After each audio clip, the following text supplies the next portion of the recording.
저는 경기 동부권의 한 도시에 살고 있습니다. 저는 54세, 와이프는 51세고요. 고3, 고1 된 애들이 있어요. 매달 몇백만 원 정도가 나오는 작은 상가 건물과 중심지 소재의 토지를 보유하여 부동산 시가 평액 약 20억이 좀 넘습니다. 그리고 자영업체 2개도 운영하며 나름대로 부족함 없이 노후까지 생활할 수 있다고 생각합니다. 게다가 저희 애들이 많이 착해요. 중소도시에서 공부 좀 한다고 하는 학교에 다니고요. 저희 부친께서 2년 전에 폐암으로 돌아가시면서 저에게 금연이라는 선물을 주셔서 전 항상 아버지에게 감사드리고 있습니다. 제가 10대에서 20대 무렵엔 저와 아버지 관계가 원만하지 않았어요. 심지어 고3 때는 가출도 했었지요. 덕분에 전 명문대학은 못 가고 서울 소재 중위권 대학을 졸업했습니다. 그리고 졸업 후 은행에서 10년을 근무하고 현재 자영업을 시작하게 되었습니다. 자식을 키워봐야 부모의 마음을 헤아린다고 하지요. 요즘 제가 실감하고 있습니다. 저는 스스로 성실하다고 생각합니다. 1년 365일 일을 해요. 어쩌면 일 중독인 것 같아요. 하루 업무가 끝나면 와이프 대신 제가 마트에 가서 고기며 생선이며 구입해서 저녁 준비를 합니다.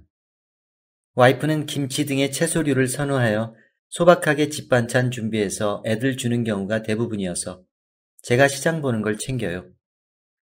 집에 가서는 대부분 제가 저녁 먹을 거리를 만들어요. 대신 설거지는 절대 제가 하지 않아요. 와이프는 한마디로 멋진 여자입니다. 와이프가 저에게 결혼하자고 2년 정도 매달렸어요. 저희 아버지께서 생전에 나름 고위직 공무원이어서 어쩌면 와이프가 저희 집안을 보고 결혼했을 수도 있겠네요. 와이프는 시부모님께 잘해요. 그리고 성격도 좋아요. 예전에 제가 병원에 입원했을 때 담당 주치의가 면전에서 미인이라고 이야기할 정도로 인물도 좋아요.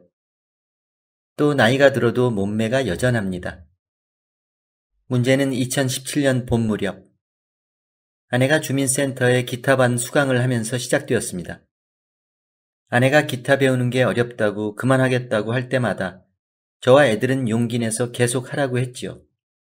가끔씩 연주를 들어주기도 했고요. 아내가 성격이 급해요. 다혈질이에요. 음악은 한 인간을 정서적으로 순화시켜주는 긍정적인 요소가 있더라고요. 그래서 아내에게 기타를 계속 권한 거고요. 열심히 하니 어느 순간부터 실력이 엄청 늘었어요. 아내가 늘 노래를 하니까 집안 분위기도 한껏 좋아지더라고요. 애들에 대한 심한 질책도 많이 줄었고요. 한 달 전 아내가 주민센터 기타반 선생님을 모시고 송년회를 한다고 해서 전 그런가 보다 했습니다. 저는 밤 10시경이면 보통 잠자리에 듭니다. 그리고 아침에는 일찍 일어나서 운동을 갑니다. 하지만 그날은 11시가 되어도 집에 와이프가 오지 않아서 저는 졸린 눈을 비비면서 전화했습니다. 아내는 집에 거의 다 왔다고 하네요. 11시 20분경이 되어서야 집에 왔어요. 그리고 5일이 지난 어느 날 연말을 일주일 앞두고 저녁 약속이 있다고 아내가 말하더라고요. 제가 무슨 약속? 누구하고? 라고 물었더니 잠시 머뭇거리더니 기타반 회식이라고 해요.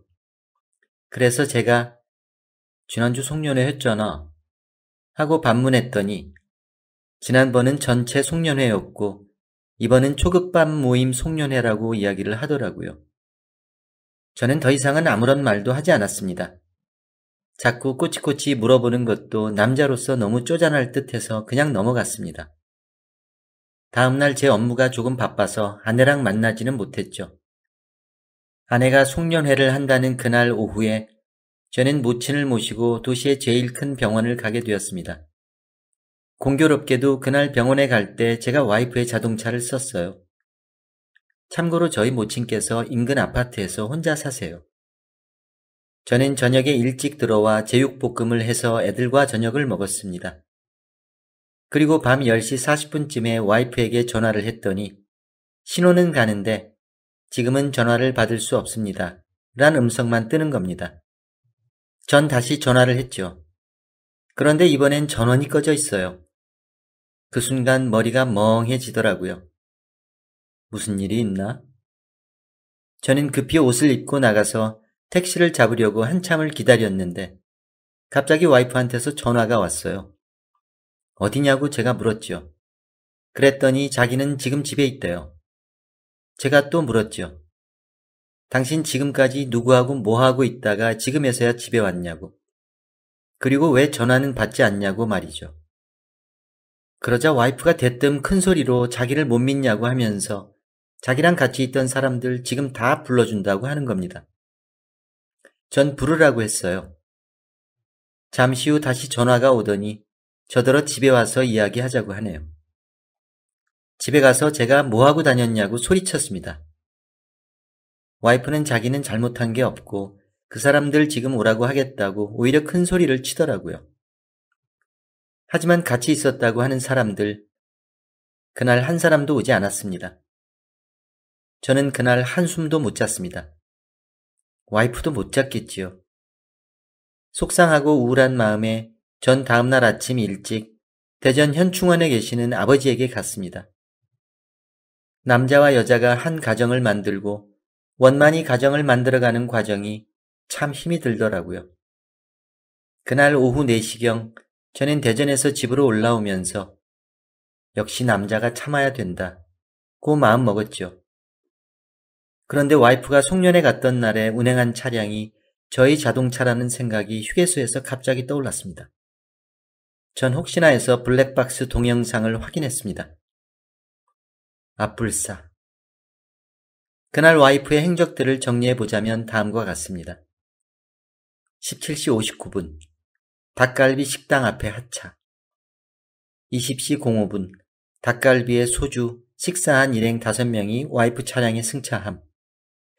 20시 12분 인근 마트에 도착. 얼마 전에 소주 한 병 반 먹었는데 등등의 남자 목소리. 그리고 거기서 막걸리와 안주 등을 구입함. 20시 18분 일행 중 한 사람이 거주하는 아파트 주차장에 진입. 와이프 목소리. 오늘도 주차 자리는 여기밖에 없어. 기둘려. 저번에 못 빼서 고생했어. 어떤 남자 목소리. 와, 멋지다. 여자가 이렇게 주차를 잘하다니. 그게 달렸는지 내가 한번 확인해 볼까? 하하하. 21시 31분. 일행 아파트에서 나와 차량 탑승. 22시 32분부터 김밥, 떡볶이 등등에 먹는 이야기를 함. 이 과정에서 와이프가 어떤 남자에게 오빠라고 부름. 22시 39분. 와이프 목소리. 잘 가. 뒷문 열고 오빠. 전 가슴이 쿵쿵거리면서 진짜 돌아버리겠더라고요. 그날 이 도시에는 비가 왔습니다. 밤늦도록 3시간을 걷고 뛰면서 제 마음을 달랬습니다. 잠시 후 와이프에게서 전화가 왔습니다. 원하는 게 뭐냐고. 자기는 잘못한 게 없는데 왜 이렇게 힘들게 만드냐고 하네요. 그날 밤 늦게 집에서 와이프와 진지하게 이야기를 했습니다. 제가 말했습니다. 당신은 이전에도 여러 번 이런 일이 있었다. 와이프도 수긍을 하더군요. 제가 와이프와 다투는 것은 헤어지지 않고 가정을 지키기 위해서입니다. 와이프는 자기는 잘못이 없대요. 키스를 한 것도 아니고 태를 드나든 것도 아닌데 도덕적으로 뭐가 잘못이니에요. 동호회 활동하며 식사하고 비즈니스상 술 먹고 노래 부르고 춤추고 등등등. 그런 게 뭐 그리 나쁘냐고 합니다. 그날 이후 와이프는 차량이 없습니다. 제가 감추었어요. 이런 불화의 원인 제공은 와이프가 했는데 일말의 미안함이 없다는 게 전 너무 아쉽네요. 제가 가장 두려워하는 것은 이 씁쓸한 기억이 오래되고 그 기억이 괴물이 될까봐 그게 두렵네요. 그런 일이 반복되어 일어나면 인연도 거기서 끝이 되겠지요. 아내가 말하는 도덕적인 잘못은 무엇일까요? 제가 도덕이라는 기준틀을 너무 높게 세워서 이런 갈등이 일어난 건가요? 모르겠습니다.